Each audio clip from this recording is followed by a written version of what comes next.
Roger Moore is always going to be James Bond for me. Sorry, not sorry. And I like Sean Connery too, but Roger Moore is the Bond that I grew up with. So, but that masculinity is dead. They don't they don't want you to know about it.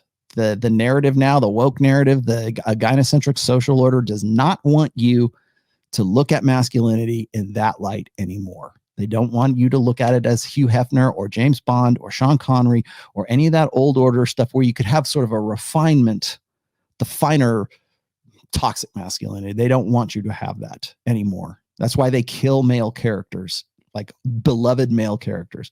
Either that or they just completely just feminize them and destroy those old franchises as a result of that. And that is deliberate, by the way. Do not look to old franchises for models of masculinity whatsoever. I'm not saying storytelling isn't important. It is. But yeah, James Bond, don't. Done. Sancho Bohemian, I saved myself more from this kind of drama after my ex slept with her boyfriend, or excuse me, her BFF, female friend, male, when she used to go to her BFF house. Okay. After that, I asked for a divorce and it made me the monster and that I needed to be.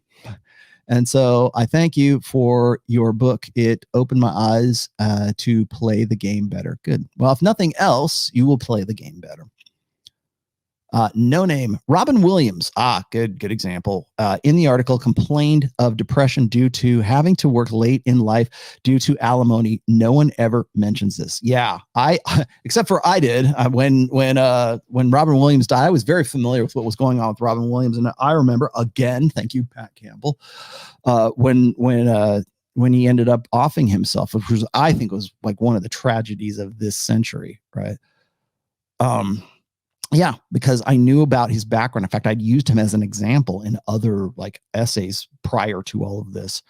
I think it was like the Mrs. Doubtfire one, right? Like when I told you that Mrs. Doubtfire was actually a horror movie. It's a red pill horror movie. You want something scary for Halloween? Go watch Mrs. Doubtfire with your red pill lens on. That will scare the living shit out of you. Because that's what it is. It's a horror movie from today's perspective.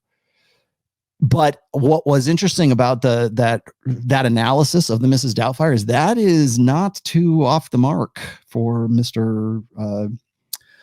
Robin Williams.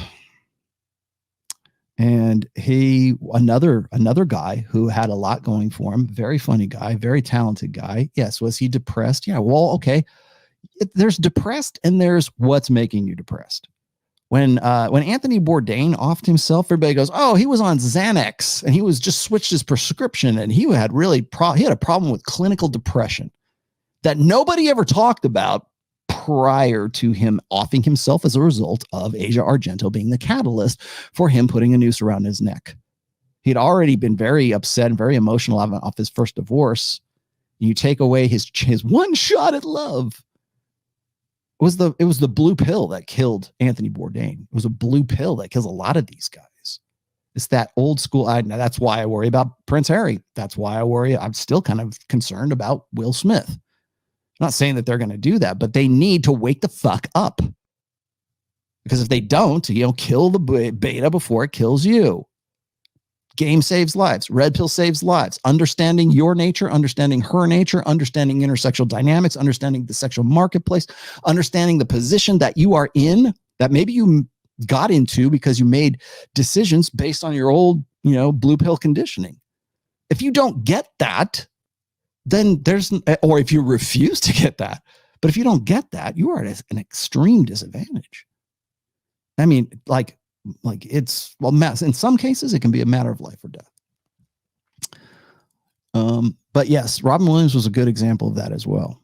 He was just like killing himself because he had to. I think, did he have to do that? It's not like he was like poor. It's Robin Williams for crying out loud. But yeah, I understand. Maybe here's the other thing about this is that when you think about how Robin Williams got into the positions that he did, because he had multiple wives, multiple alimony, with multiple child support, everything else. Same thing for Elon Musk, by the way. What has he got? He's got 6 kids from like 3 different women right now. I think they're all boys too. Like he's got a string of baby mamas, and he's got kids. And we go, well, he's a powerful man. He can have what he wants. Yeah, but that's not how he thinks. It's not like he goes, you know what? It's not, what's that one black rapper that I talked about before who has like 7 kids with like 4 baby mamas?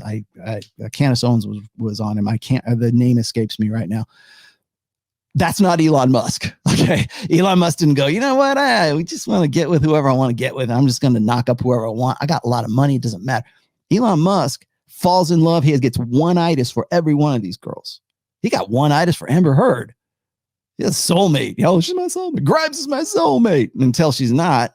And now he's going to move on. He's going to fall in love, get one-itis for another girl. And the problem with that is when you are rich and famous and powerful and everything else, women go, yeah, well, maybe I can, write my own ticket. And it doesn't matter if I stay with him or not. I got his baby. I got some alimony. I'm set. Now I can go do what I want to. That's killed a party, by the way. Now all that's taken care of. So I can go and have fun with whoever I want to. I'm going to need a babysitter. So I can get a babysitter. I can afford a babysitter. Now Grimes can afford a babysitter. Jimmy in Dallas, the blue pill is like a religion and they are believers. That belief is in their bones. Yes, but it's conditioned. It's psychological. Yeah, it is. It can be. You can certainly liken it to a religion. Certainly it's a belief set. I wrote a whole book about how guys mix blue pill conditioning in with their spiritual and religious beliefs. It's called Book 4, Religion. Go get it today. It's on Audible. You can go have it right now. Go listen to it. Talk about exactly that.